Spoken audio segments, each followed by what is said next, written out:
good evening to you from wherever you're watching us. This is KTV Primetime News. We have quite a comprehensive bulletin lined up for you tonight, including a live interview. Our sign language interpreter tonight is Ruth Koech. My name is IMBINDA. Welcome to the broadcast.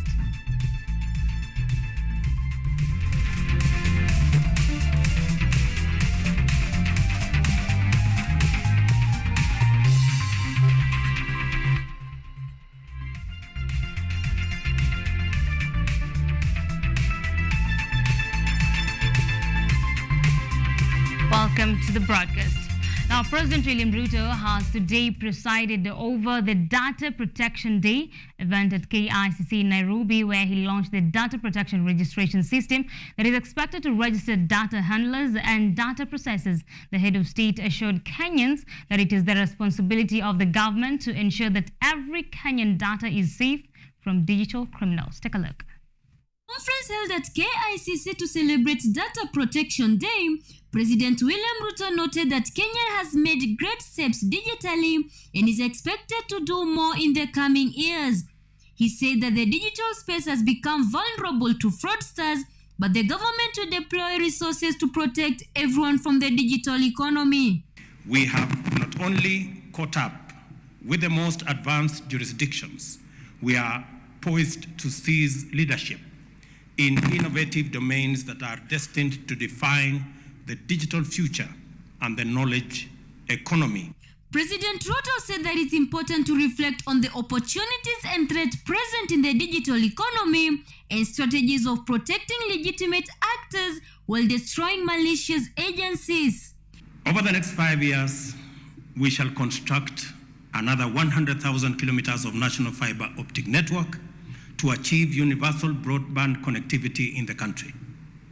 We want to enhance government services delivery by digitizing and, wherever possible, automating critical processes. The head of state also said that the data protection must serve the greater interests of public by ensuring there is enough information for effective delivery of public goods and services, while ensuring criminals don't hide under it to evade taxes. In order for Kenya to realize the maximum potential of the digital superhighway, we must have a clear data management regime that is rational, effective, and promotes efficiency.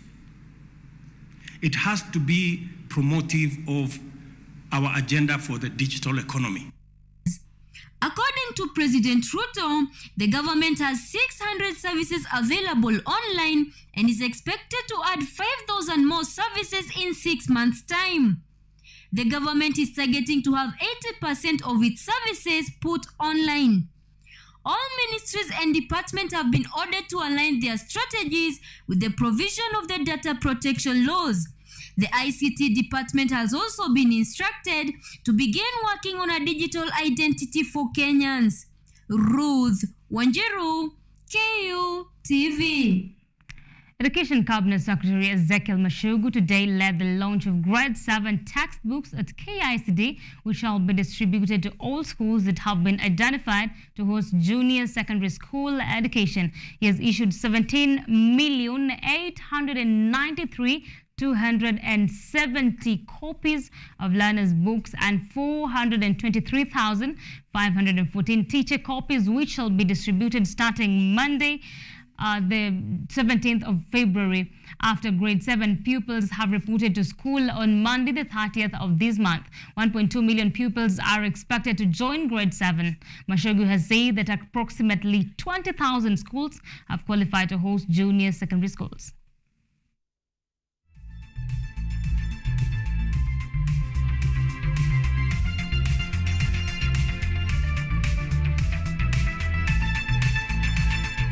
President William Ruto has today launched the affordable housing project in Shauri-Moyo, Nairobi County. In his address to the residents during the event, the president gave an assurance that his government is working towards providing decent housing units in Nairobi with an aim of decongesting slums. Take a look. The head of state was joined by his deputy Rigathi Gachagua, Nairobi Governor Johnson Sakaja, among other leaders, in breaking ground for the Shauri-Moyo affordable housing project that seeks to provide 3,000 housing units. President Ruto stated that the project will not only provide affordable housing, but will also create jobs for the youth in the area. He further instructed the contractors to source workers and Juakali materials from Shauri Moyo, saying that this will help the residents generate income. Nitahakikisha ya kwamba kila Mkenya anashughulikiwa na serikali ya Kenya. Ile mimi siwezi kufanya ni kukubali ati watu wachache, ati wanilete, ati wanibebe, ati nishughulike na mambo yao, na mambo ya familia yao, ati na biashara yao, niwache kazi ya wananchi milioni 50. Hiyo sitafanya. The president further stated that he will ensure all Kenyans are part and parcel of the development agenda, regardless of who they voted for. He confronted his critics, maintaining that his focus remains on delivering services to Kenyans, vowing to stay put on the presidency as Raila Odinga-led Azimio trashes his legitimacy. Na tunataka tuseme namna hii. Wale ambaye wanasema hawamtabui rais, hiyo ni doto. Waote tena na tena na tena.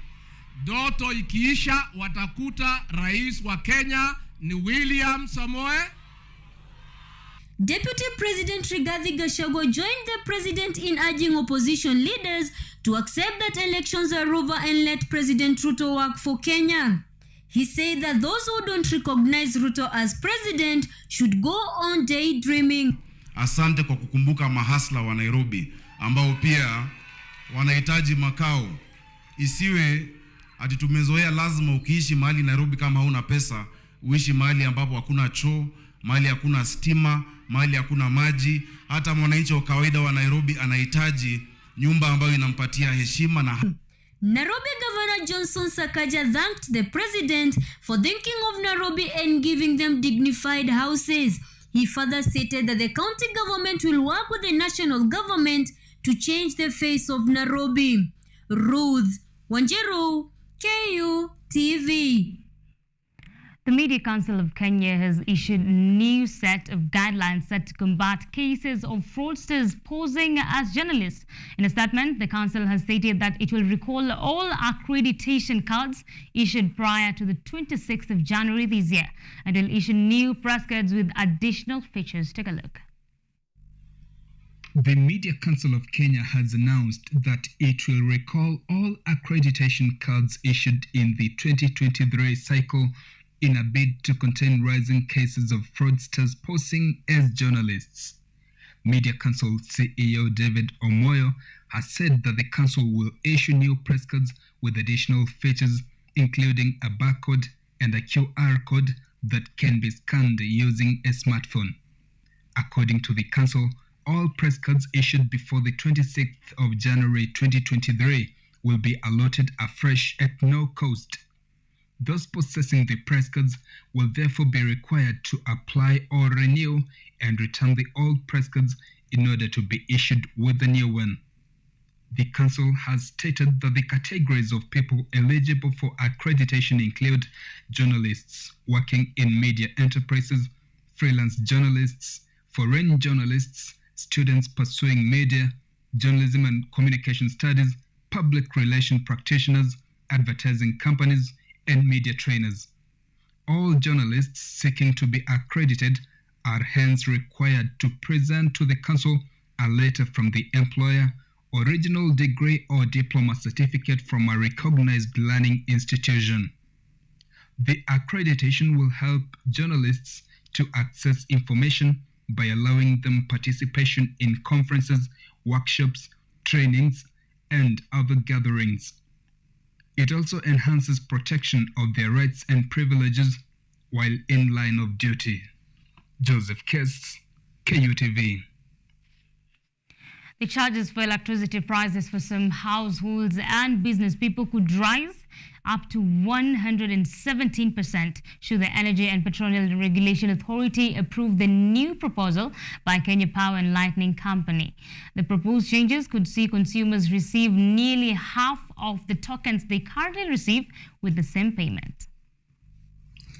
A proposal by the Kenya Power and Lightning Company to review power tariffs could see at least 1.9 million customers knocked off from the lifeline band that assures them of the cheapest rates of power. In a proposal to the Energy and Regulation Authority, KPLC says the proposal to review power tariffs has been caused by increased power transmission costs. Ali Issa, a businessman at Kenyatta Market in Nairobi County, says if the proposal is approved, it will highly affect small-scale business people in the country. Concerning yesterday's announcement on power tariffs or KPLC tariffs, I think inaenda kutu affect sisi kama wafanyabiashara wadogo especially, because you see like before the Uhuru's regime, ile wakati ulikuwa una buy at least 100 shillings, you are given 6 units. But should the new proposal be approved by Energy and Petroleum Regulation Authority (EPRA), customers whose average monthly usage exceeds 30 units but is below 100 units will pay the tariff of Kenya shillings 21.68 per unit from the current Kenya shillings 10 per unit, which is an increase of 117%. For those who use less than 30 units per month, the new tariff will increase by 40%, thus likely to affect nearly a third of all power customers. The move comes barely weeks after President William Ruto promised not to increase power costs following a year-long 15% power prices cut in January last year. Israel Omwai, KUTV. People suffering from chronic diseases in Kisii are now opting for alternative medicines, also known as herbal medicines, claiming that the illnesses are becoming resistant to conventional medicines, which they claim have side effects as opposed to alternative medicines. The invention of herbal medicines have attracted many people who have now opted for them instead of conventional drugs. Patients in Kisii who are suffering from chronic diseases including cancer, diabetes, hypertension and cardiovascular diseases have opted to use herbal medicines instead of conventional medicines. They claim that conventional medicine has side effects and the chronics are becoming resistant to it. Dr. Kenna Mose says that patients are opting for herbal medicines because they respond faster and have no records of side effects if correctly used. People are running to alternative medicine because they are giving up in conventional medicine. For instance, if you are suffering from diabetes or any chronic diseases, you know, most of our conventional treatment, it's a lifetime treatment. And people want shortcuts. People have been told that, you know, if you go to alternative medicine, within a very short time, you'll be cured completely. According to researchers, herbal medicine is playing a big role in chronic disease cure. Herbalists have warned people against buying herbal medicines from quacks who sell their products on roads, pretending to be professionals. They have warned that this can lead to wrong prescription which may result to death. Na wale wengine saa zingine wanakunywa, mnasikia atu wamekunywa dawa ya kienyeji wamekufa. Ni wale saa zingine wanaenda wanatafuta kutoka kwa wale ambao hawana ujuzi. Kwa sababu tuko na wengine wako nyumbani wanajifanya ni madaktari na wanapenda kufundisha watu kujua hiyo madawa kwa barabara. Alafu mtu badala afuate daktari mwenye anajua hiyo kazi, anaenda anafuata ile masharti ile mambo aliambiwa kwa barabara. Basi akikunywa hiyo dawa anaenda anakufa. Kwa hivyo hatutaki kusema hao watu wanakufia kwa mikono yetu. Sisi ni wataalamu na tumefanya utafiti ya kutosha. While demonstrating methods of packaging and dispensation of herbal medicines, Karen Ochari said that herbalists have abandoned traditional methods of packaging where people carried herbal medicines in bottles and have adopted the modern way of packaging.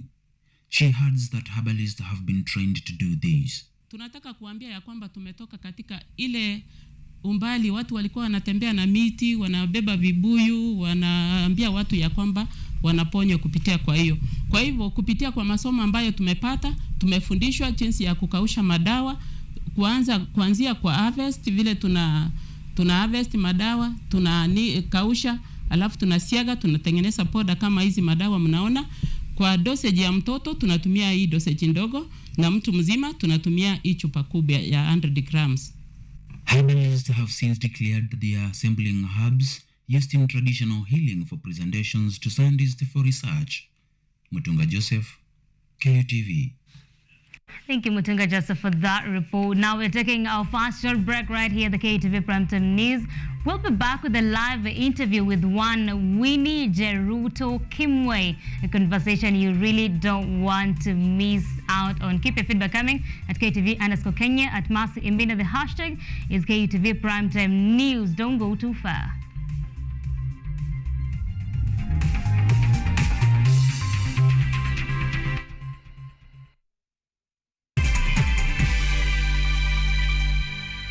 Vera Beauty and Fashion College is focused on being the leading technical and vocational training institute in the region.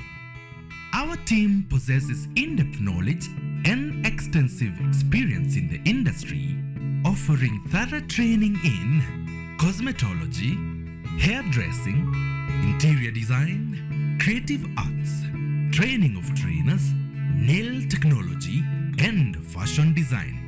With branches in Nairobi, Thika, Meru, Eldoret, and now in Mombasa, our courses ensure that learners are completely equipped with knowledge, competency, and employability skills.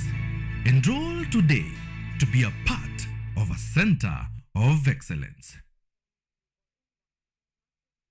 Kenyatta University Career Week 2023, starting this Saturday the 28th. The ever-entertaining, educative and energizing high school fair will be taking place at the university's graduation square from 9 a.m. The event is open to all high school students free of charge.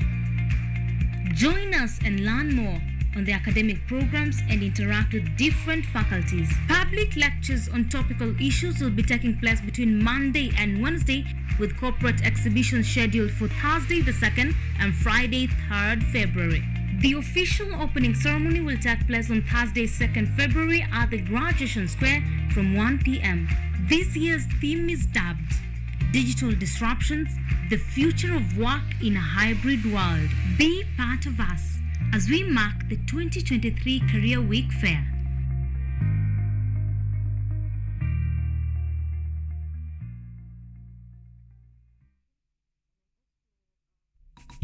Niko Bamburi, yani nimekuja kumsaka mtaalamu wa mapishi, mtoto wa kike. Huyu mtoto wa kike basi leo hii atakuwa anatuandalia biriani ya kuku. Tutaanza na kumarinate kuku yetu, tuweze kuweka viungo vyetu ili kuku yako iwe na ladha.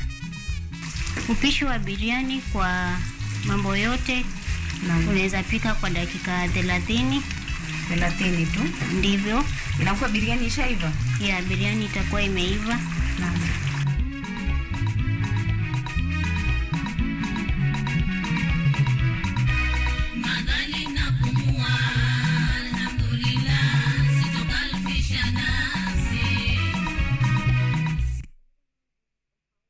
My name is James Mbaro. I'm the managing director at Genovation. Genovation is a software house, is an innovation hub. However, we have currently and of late we have our latest system, which is Jarida. Jarida is a visitor management system. It's also a guest book management system, so where people can sign in that they have come to see you and what they have come to do with it. It's also a service offering system. So for example, those companies that are offering services like lunch, and you need to know who has actually come in for lunch, what time do they come in for lunch, what do they have, and how much you need to compensate the service provider. Welcome to Children's Corner. Welcome to Children's Corner. Children's Corner.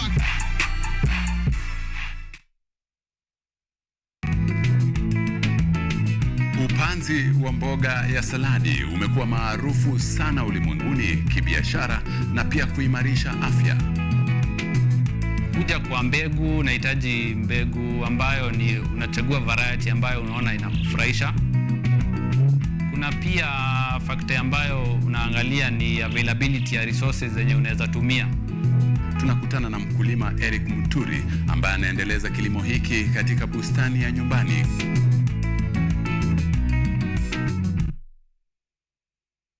Hello everyone, this is the new chapter of Let's Be Fit. I'll be host DiCaplo. I'm here to give you various workouts. I'll be having different trainers. We'll have Zumba classes, we'll have aerobics classes, we'll have box exercise, we'll have kata box, just name them.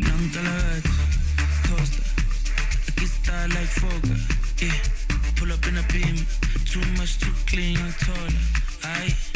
Don't foster, serious and daughter. A big time player, crib too big and ganja. I went flexer, Tina said gym, too hot. The show comes every Thursday from 6:30 a.m. to 7 a.m. Keep it locked, make sure we keep fit, and that's it. From me to you, let's be fit. Big and ganja. I went flexer, Tina said gym, too hot like a heater. My neck done froze like winter. Don't bet it on liquor, Shay's on me picture.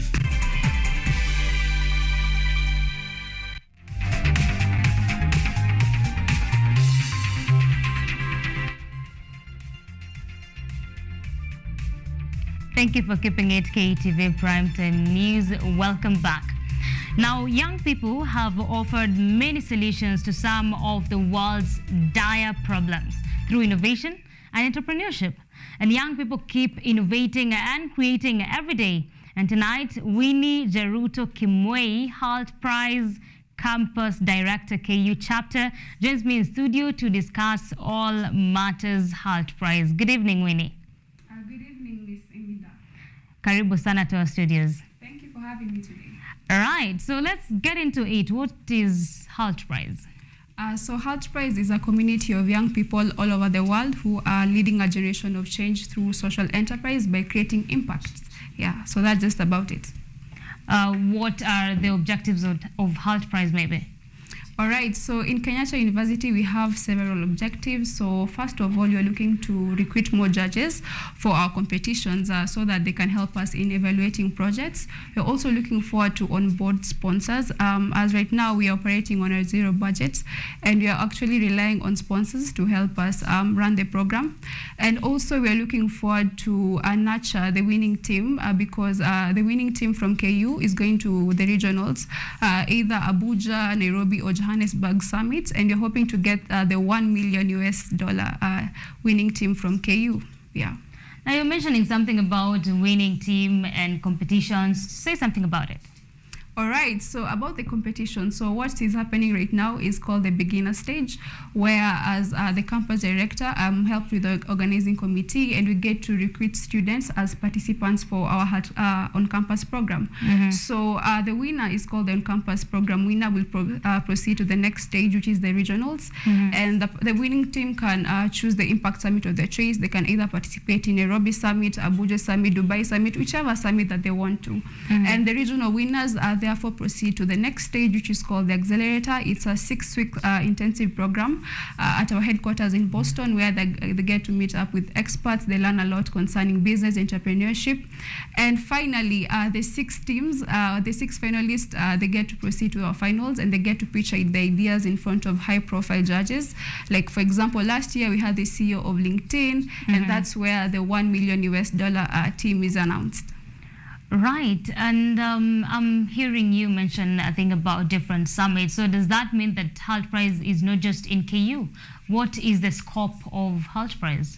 Not at all. Halt Prize is a global program. It operates in more than 120 countries and more than 2,000 universities and colleges all over the world.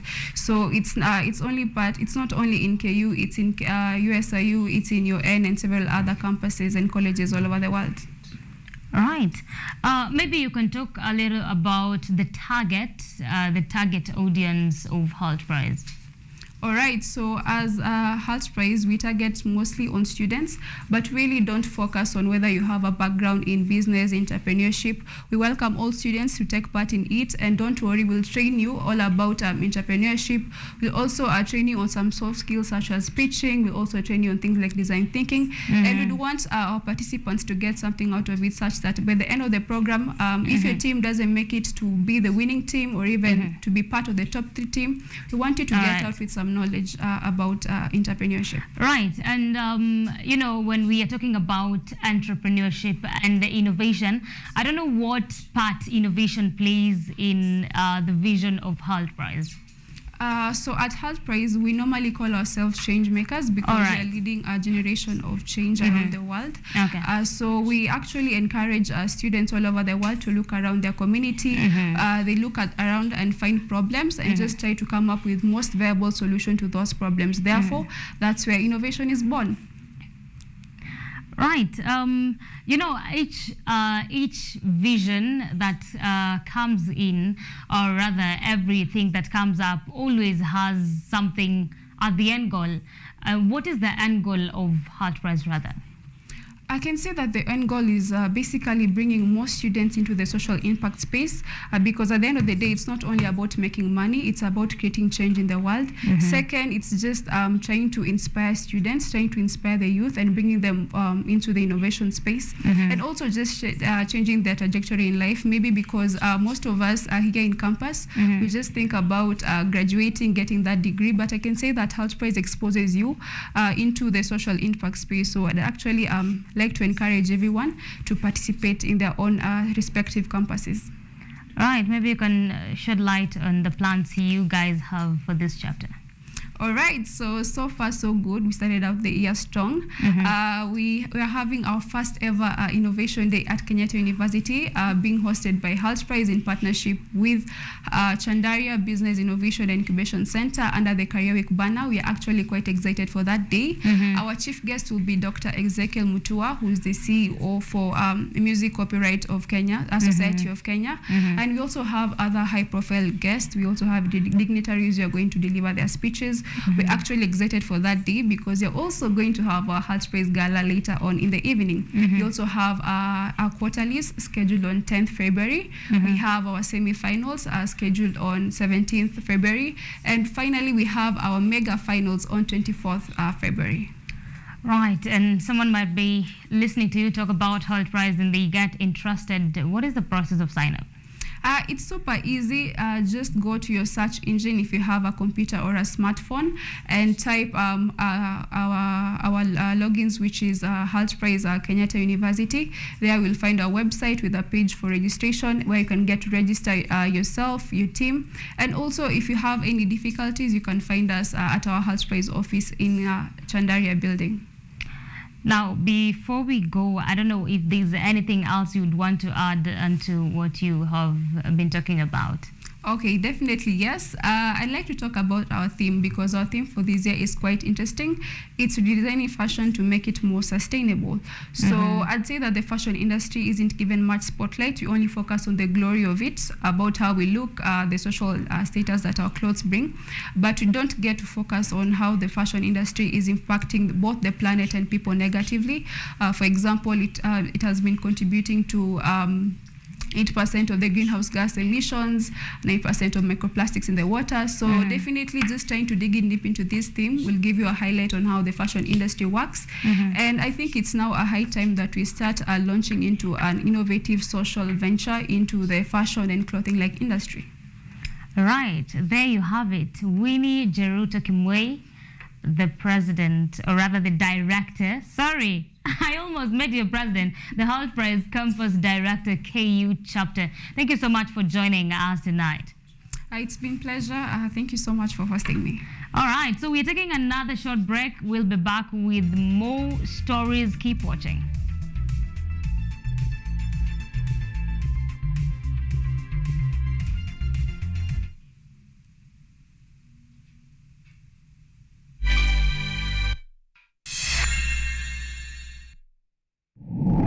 You need to look for high quality friends. I'm from Kingston, Jamaica, you know Portmore. That's my village. Kanga tu chini hapo ukinyepia ukikatia mademo akipita. Sinaweza saa hii nimekuja kukopesa choo.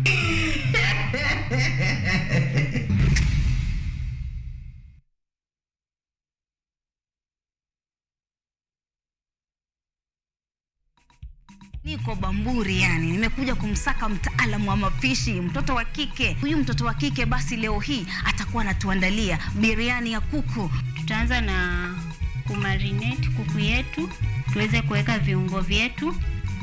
ili kuku yako iwe na ladha. Upishi wa biriani kwa mambo yote unaweza pika kwa dakika 30 tu. Ndivyo. Inakuwa biriani ishaiva? Ya, biriani itakuwa imeiva. Naam.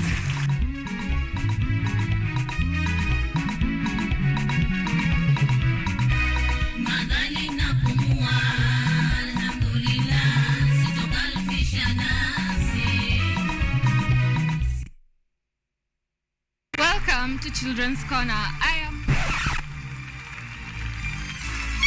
Welcome to Children's Corner.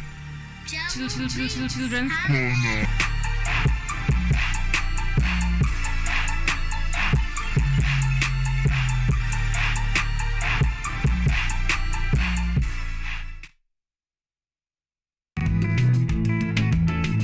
Upanzi wa mboga ya saladi umekuwa maarufu sana ulimwenguni kibiashara na pia kuimarisha afya. Kuja kwa mbegu, unahitaji mbegu ambayo ni unachagua variety ambayo unaona inakufurahisha. Kuna pia factor ambayo unaangalia ni availability ya resources zenye unaweza tumia. Tunakutana na mkulima Eric Muturi ambaye anaendeleza kilimo hiki katika bustani ya nyumbani.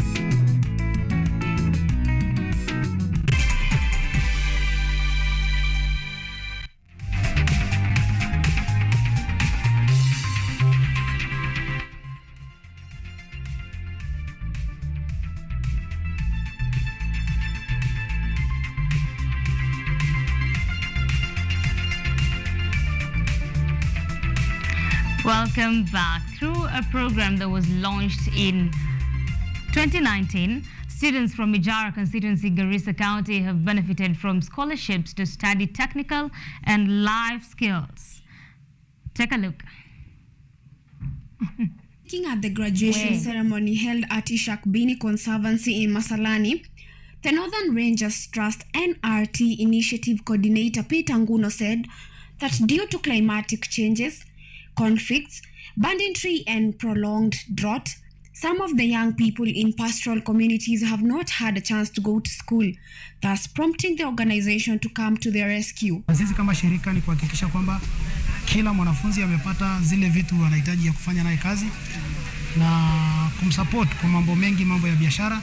Tunawafunza training, mambo na how to manage your business, how to run your business, business locations, customer handling.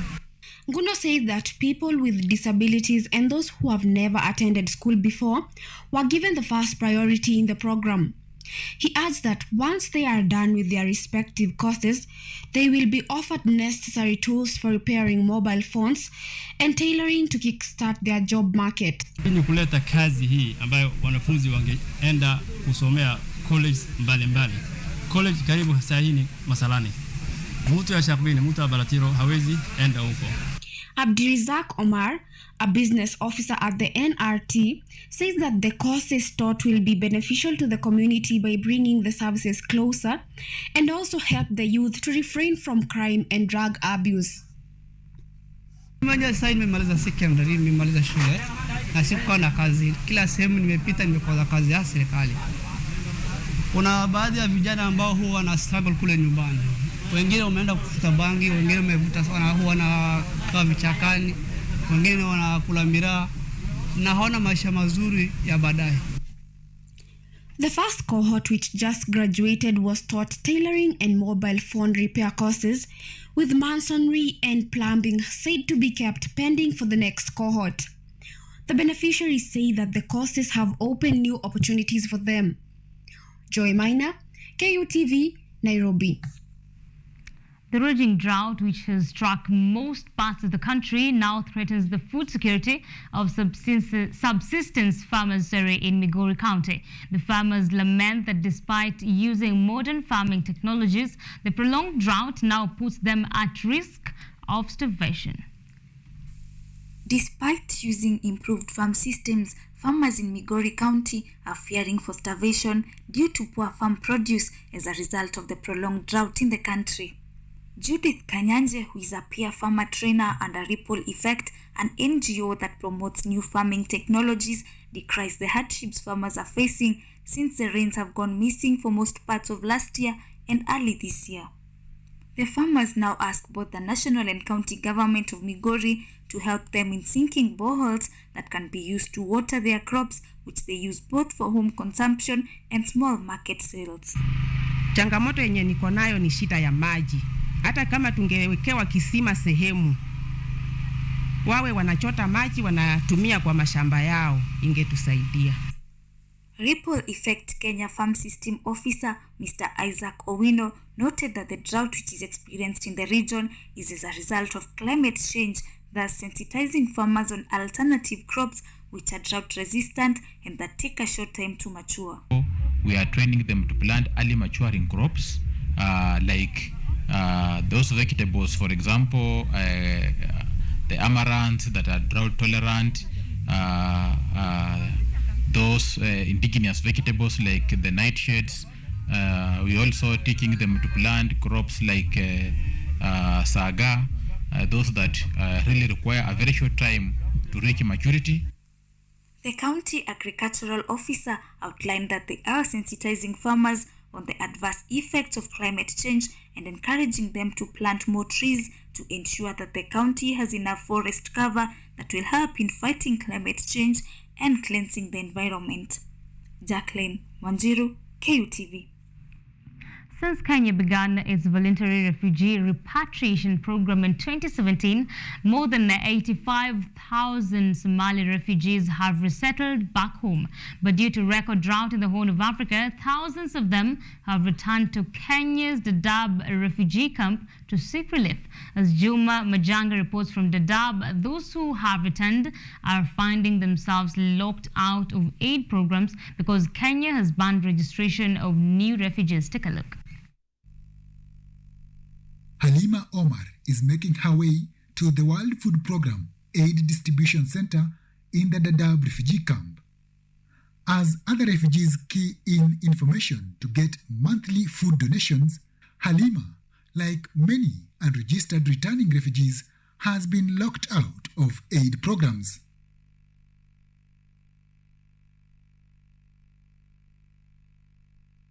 Issued with plots or even other basic services.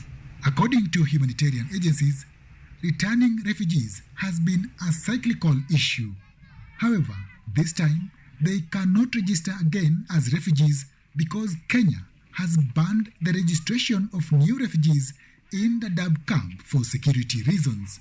Those who repatriated around 2017 mostly came around 2012 during the big drought of about 10 years ago. So that means there are all those cycles of drought.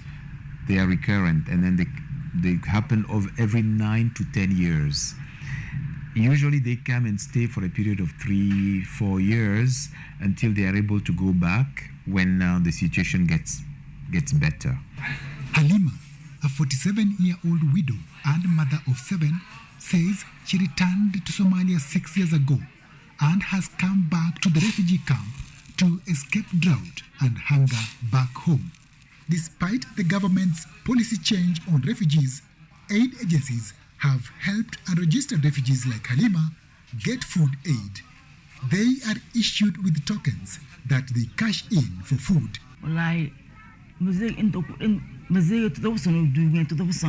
Truth is, life has been hard here. I have to do manual work in the camp, like washing clothes for people to be able to fend for my children.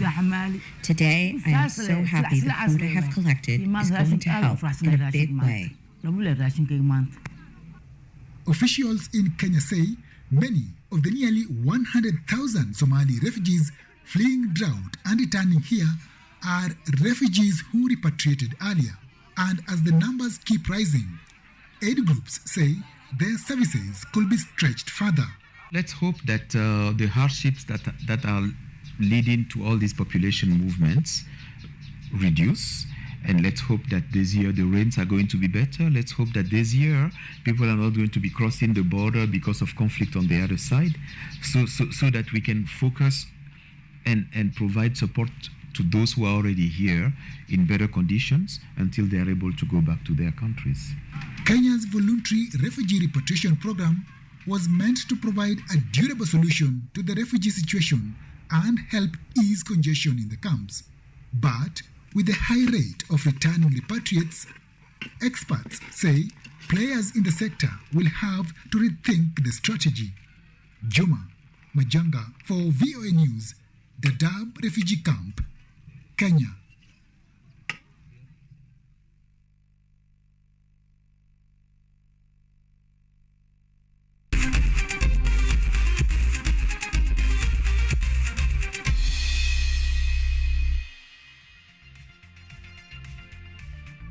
Now let's get sporty. APS Bomet, Fortune, Sako and Corner Rangers are among the 4 teams that have faulted Football Kenya Federation National Executive Committee for targeting them following FKF decision to nullify 2021-2022 season, blocking their promotional to National Super League and Kenya Premier League and ensuring the status quo remained. A joint statement released by the 4 teams says, and I quote, FKF does not have the authority to act in the manner they are purporting to do, end of quote.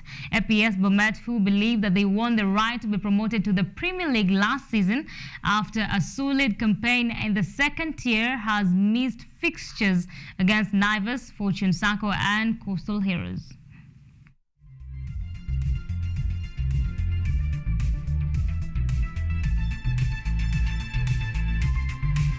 AFC Leopards will host their arch rivals Gor Mahia on 29th of January in the 93rd edition of the Mashemeji Derby at Nyayo Stadium.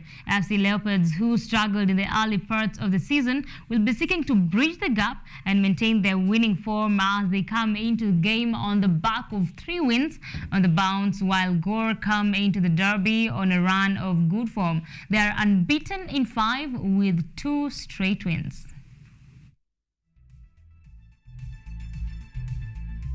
Even if we beat Gor Mahia, it's only 3 points.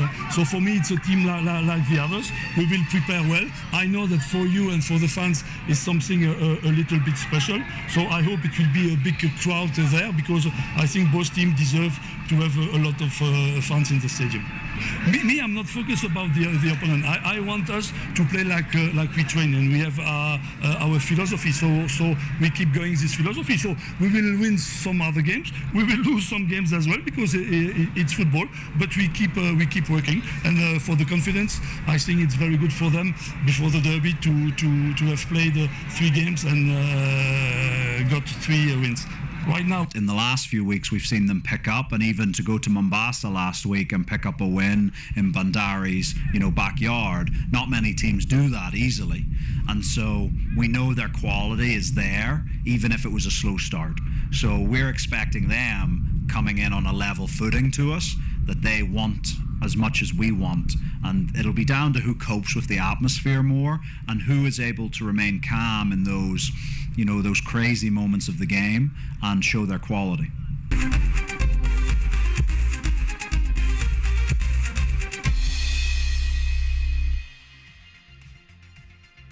Now we've come to the end of our bulletin tonight. Thank you for joining in tonight, and special thanks to everyone that has made this bulletin a success.